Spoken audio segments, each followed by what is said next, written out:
Before we get too far into these lectures, let's do a brief review of insulin types. This is broken up into basal or longer-acting insulin and rapid-acting insulin or bolus insulin. Let's start with basal insulin. As you can see outlined on the graph below, insulins like NPH in green, Dedamer in blue, and Glargine in pink are much longer acting.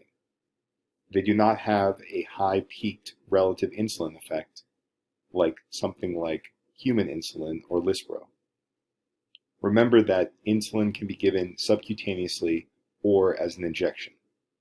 The basal insulins are always given subcutaneously.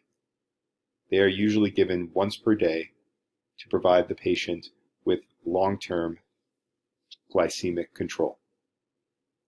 In contrast, rapid-acting insulins or bolus insulins, like Lispro, Aspart, or Regular, can be given either subcutaneously or via the IV.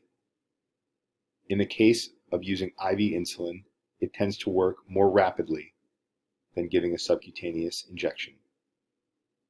We usually build an insulin regimen for a patient based on both of these types of insulin, usually a one-time basal dose and a multiple times per day rapid-acting dose.